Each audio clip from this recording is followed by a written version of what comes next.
আপনি আমাকে ভুল বুঝছেন। আসলে আমাকে ইনভাইট করা হয়েছে, আমি এই হোটেলেই এসেছি। শালা মিথ্যে কথা বলার জায়গা পাস না, হ্যাঁ? মিথ্যে কথা বলার আগে নিজের চেহারাটা তো দেখতিস।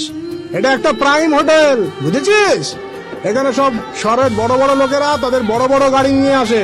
শালা তোর মতো একটা ভিখিরি একটা ফ্যাট প্যাটে আওয়াজ বের করা বাইক নিয়ে চলে এসছিস, আর আমি তোকে ঢুকতে দেবো না দাদা, আমাকে ইনভাইট করা হয়েছে।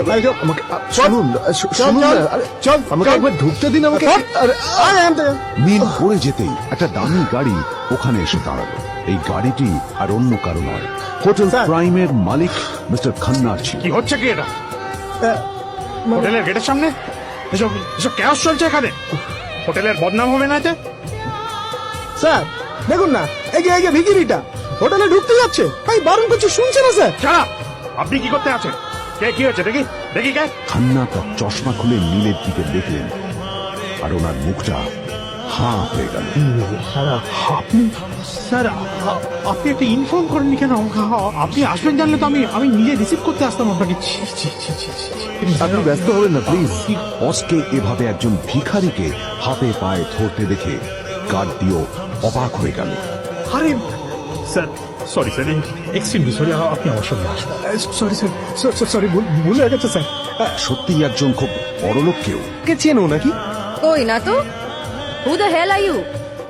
এটা শুনি অয়ন অবাক হয়ে যায়। ওর একটাই দুর্বলতা ছিল, যার জন্য ওকে দিনের পর দিন এভাবে অপমান সহ্য করতে হচ্ছিল।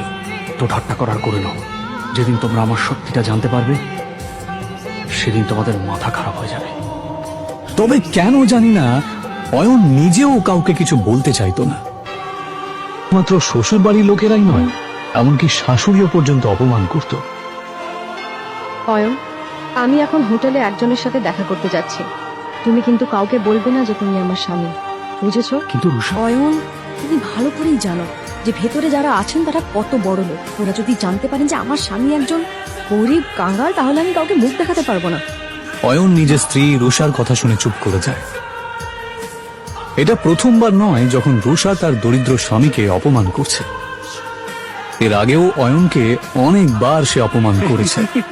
রুষার বাড়ির লোক অয়নের সাথে একটা কুকুরের থেকেও খারাপ আচরণ করত, কিন্তু অয়ন কারোর কথায় মন খারাপ করত না, কারণ সে তার স্ত্রী রুষাকে পাগলের মতো ভালোবাসত।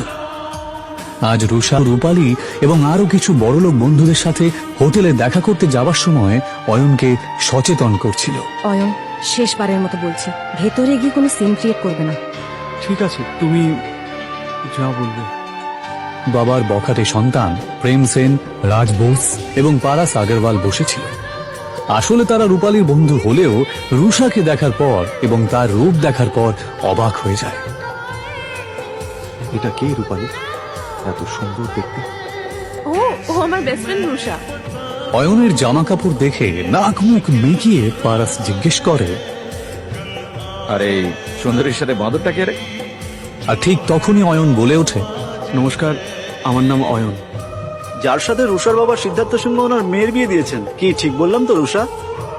পারাস যেই বুঝতে পারে যে এই গরিব লোকটা আসলে এই সুন্দরী মেয়েটার স্বামী, তখন রুষাও তাদের সাথে আর ফ্লার্ট করতে পারে না।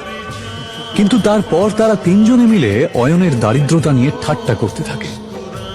আচ্ছা অয়ন দাদা, আমি শুনেছি আপনি নাকি একটা ব্যাংকে চাকরি করেন, তা কত টাকা স্যালারি পান? এই তিনটে ছেলে সমানে অয়নকে অপমান করছিল আর হাসছিল। ওই 12,000 মতো পাই। কত বললেন? 12,000। কখনো কখনো বোনাস পেলে 15,000 মতো হয়ে যায়।